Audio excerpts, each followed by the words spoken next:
Hello dear students, कैसे हैं आप। आशा है आप सभी बढ़िया होंगे। स्वागत है आपका आपकी यूट्यूब चैनल देसी मैथ्स वाला में। दोस्तों, आज की वीडियो के अंदर अपन प्रश्नावली 5.1 कक्षा 10 की प्रश्नावली 5.1 का क्वेश्चन नंबर 1 सोल्व करने जा रहे हैं।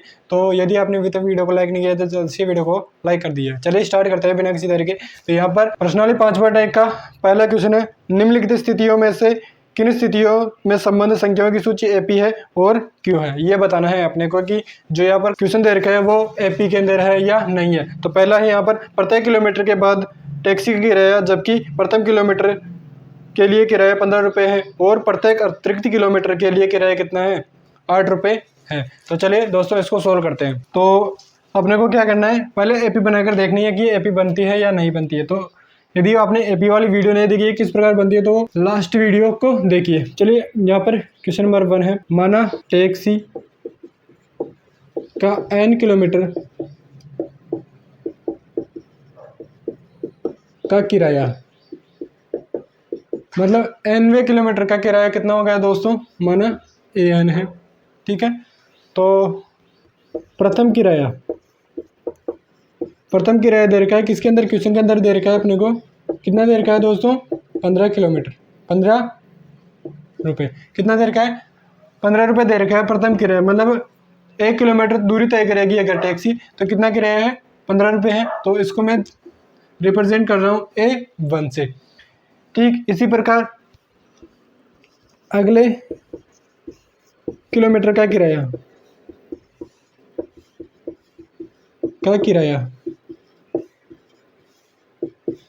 अगले किलोमीटर का किराया कितना हो जाएगा दोस्तों, कि यहाँ पर क्वेश्चन के अंदर कह रहा है कि प्रत्येक 1 किलोमीटर के बाद जितने अतिरिक्त किलोमीटर चलेंगे उसमें कितने बढ़ जाएंगे, 8 रुपये बढ़ जाएंगे। तो मतलब वो हो जाएगा A2 अगला दूसरा किलोमीटर। तो किराया कितना हो जाएगा, 15 प्लस 8 रुपये, तो कितना हो जाएगा, 15 और 8 है 23 रुपये, ठीक है। इसी प्रकार 3 किलोमीटर का किराया, 3 किलोमीटर का किराया कितना हो जाएगा, A3 हो जाएगा। और A3 किस प्रकार होगा, मतलब जो A2 के अंदर अपन कितने जोड़ दे, 8 रुपये जोड़ दे। तो यहाँ पर 23 प्लस 8 कितना हो जाएगा दोस्तों, यहाँ पर ये हो जाएगा 31। तो अब अपने को पास में 3 स्थितियाँ मिली हुई। A1 मिल चुका है अपने को 15 रुपये, A2 है मतलब 2 किलोमीटर का किराया कितना हो जाएगा, 23 रुपये, 3 किलोमीटर चलने का किराया कितना हो जाएगा, 31 रुपये। अब अपने को ये देखना है कि ये AP के अंदर है या नहीं है। यदि वो 4 किलोमीटर चलेगा तो A4 हो जाएगा और इसके अंदर 31 के अंदर कितना जुड़ जाएगा, 8 और 8 हो जाएगा। अब AP की स्थिति क्या थी दोस्तों, कि A2 माइनस A1 बराबर A3 माइनस A2 होना चाहिए, या बराबर क्या होना चाहिए, मतलब सार्वंतर बराबर होना चाहिए प्रत्येक स्थिति में। यानी कि दूसरे पद और प्रथम पद इन दोनों का अंतर और तीसरे पद और दूसरे पद का अंतर, या फिर चौथे पद और तीसरे पद का अंतर कितना आना चाहिए, D आना चाहिए। तो यहाँ पर यदि D आ जाता है तो जो अपन यहाँ पर ये सीरीज बना रहे हैं वो AP के अंदर है, अगर नहीं आया तो अपन कहेंगे कि वो AP के अंदर नहीं है। तो चलिए देखते हैं यहाँ पर। तो A2 माइनस A1, तो A2 कितना है, यहाँ पर कितना है अपने पास में 23 माइनस A1 कितना है दोस्तों, 15 है। तो 23 में से 15 गया तो कितना बचेगा, 8, कितना बच गया, 8 रुपये। इसी प्रकार A3 माइनस A2 भी देखते हैं अपन। तो A3 माइनस A2, तो A3 कितना है यहाँ पर, A3 कितना है अपने पास में 31 माइनस A2 कितना है दोस्तों, 23 है। तो इनका अंतर कितना आ रहा है, 8 आ रहा है। तो मतलब यहाँ पर ये चीज़ ये D के बराबर है और ये भी D के बराबर है, मतलब इनका क्या है, सार्वंतर बराबर है। क्या है दोस्तों, सार्वंतर बराबर है। अतः दी गई स्थिति एक AP है, मतलब A क्या है, समांतर श्रेणी है। तो A2 माइनस A1 बराबर है 8 और A3 माइनस A2 बराबर कितना है, 8 है। तो जो कि क्या है, बराबर है, ये भी 8 है और ये भी 8 है। तो मतलब ये दोनों चीज़ें बराबर है तो सार्वंतर बराबर हो गया। अतः दी गई स्थिति क्या है, एक AP है। चलिए दोस्तों, आशा ही ये चीज़ आपके समझ आ गई होगी। अब इसका क्वेश्चन नंबर 2 सोल्व करते हैं अपन। यहाँ पर क्वेश्चन नंबर पहले का दूसरा है, किसी बेलन में उपस्थित हवा की मात्रा जबकि वायु निकालने वाला पंप प्रत्येक बार बेलन की शेष हवा का 1/4 भाग बाहर निकाल देता है। तो माना ये दूसरा है, माना बेलन में हवा कितनी है, AN है। क्या है दोस्तों, AN है। अब प्रथम स्थिति में क्या है, प्रथम स्थिति में हवा कितनी है, X है। इसको अपन रिप्रेजेंट करेंगे A1 से। क्यों, क्योंकि अपन चेक कर रहे हैं कि ये समांतर श्रेणी के अंदर है या नहीं है। तो समांतर श्रेणी का प्रथम पद A1 होता है, तो यह हो जाएगा X। अब दूसरी स्थिति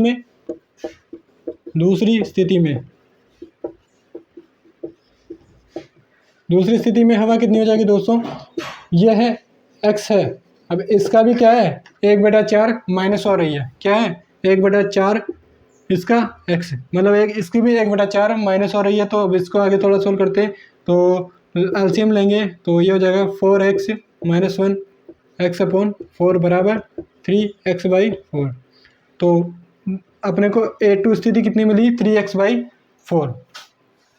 अब ये बच गई है ना, अब शेष बच गई। तो तीसरी स्थिति में क्या हो जाएगी, तीसरी स्थिति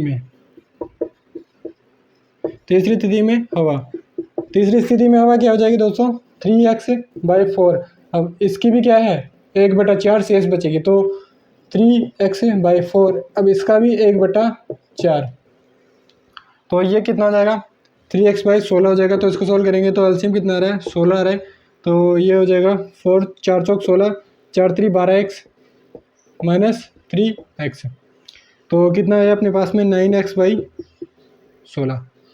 तो ये आ जाएगा A3। अब समांतर श्रेणी में क्या होता है दोस्तों, प्रत्येक स्थिति में क्या होता है, सार्वंतर समान रहता है। तो यहाँ पर अपन 3 पद निकाल लिए अपन ने। अब आप चाहो तो 3 से ज़्यादा भी पद भी निकाल सकते हो। बस आपको क्या करना है, 9x/16 में से माइनस करना है, इसका 9x/16 का 1/4 माइनस करना है, तो A4 आ जाएगा। इस प्रकार आपसे बहुत से पद निकाल सकते हो। बेसिकली अपन यहाँ पर 3 पद ही निकालेंगे, यानी कि D समान आ रहा है या नहीं आ रहा है, सार्वंतर समान आ रहा है या नहीं आ रहा है। तो यहाँ पर क्या करेंगे, सार्वंतर कैसे निकलता है, A2 - A1। A2 - A1 क्या हो जाएगा दोस्तों, A2 कितना है, 3x/4 माइनस A1 कितना है, X है। तो यहाँ पर कितना आ जाएगा, ये एलसीएम कितना आ गया, 4 आ गया। तो 4 3x - 4x equal to -x/4। तो जैसे मान लो इसको अपन D मानते हैं, तो कितना आ रहा है, A2 - A1 से कितना आ रहा है, माइनस का x/4। अब दूसरी स्थिति में देखते हैं कि यदि आगे भी अगर समान आया, अगर D यही आया माइनस का x/4, तो बेसिकली जो ये स्थिति दे रखी है अपने क्वेश्चन के अंदर, ये एक AP के अंदर है। यदि नहीं आया है तो AP के अंदर नहीं है। तो A3 - A2 कितना हो जाएगा, तो A3 कितना है, 9x/16 माइनस कितना करना है, A2 कितना है, 3x/4। अब यहाँ पर देखो एलसीएम कितना आ रहा है, एलसीएम आ रहा है 16। तो 9x 16 एकम 16, तो 9x 1 × 9x 9x माइनस 4 चौक 16, तो 4 बार कट गया, तो 4 3 12x कितना आ रहा है। अब यहाँ पर से 9x - 12x, तो यहाँ पर आ गया माइनस का 3x/16। बेसिकली यहाँ पर देखो A2 - A1 कितना आ रहा है, A2 - A1 कितना आ रहा है, माइनस का x/4। और A3 - A2 बराबर कितना आ रहा है, माइनस का 3x/16, जो कि एक दूसरे के बराबर नहीं है। तो अपन क्या कहेंगे, A2 - A1 not is equal to है A3 - A2 के। अतः दी गई स्थिति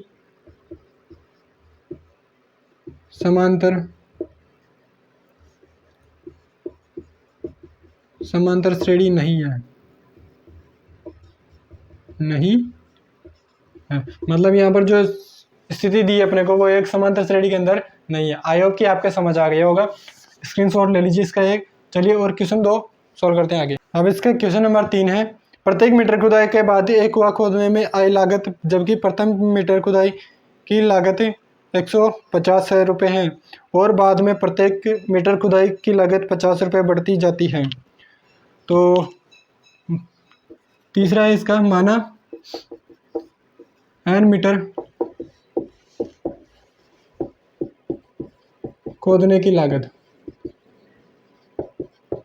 एन मीटर खोदने की लागत क्या है दोस्तों, एन है। प्रथम मीटर खोदने की लागत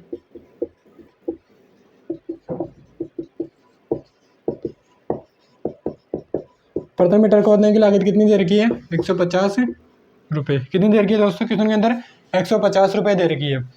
अब अगला है 2 मीटर कुआं खोदने की लागत।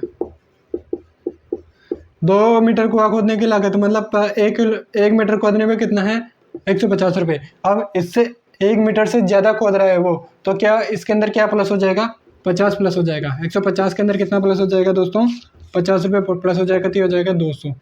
ये तो हो जाएगा A1 और ये आ जाएगा A2। A2 कितना है अपने पास में, 200 रुपये।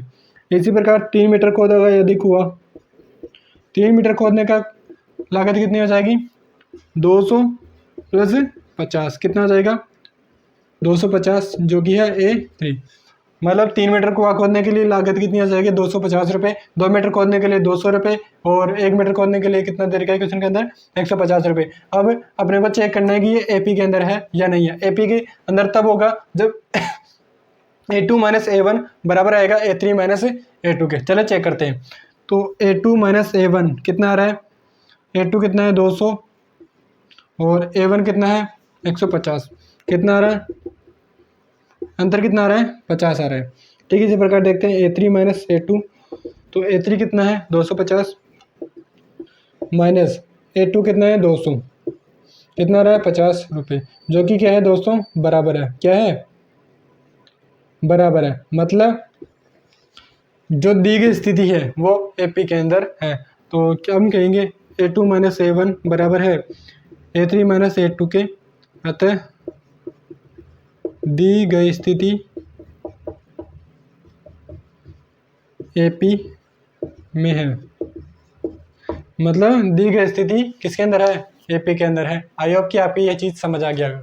दोस्तों इसका चौथा क्वेश्चन है, पहले का चौथा है वो आपको होमवर्क के अंदर करना है। यदि आपको नहीं आता है तो कमेंट बॉक्स में कमेंट कर देना है, हम नेक्स्ट वीडियो के अंदर इसका सॉल्यूशन लेकर आएंगे। तो आज के लिए इतना ही, मिलेंगे नेक्स्ट वीडियो में। जय हिंद, जय भारत, जय सिया राम।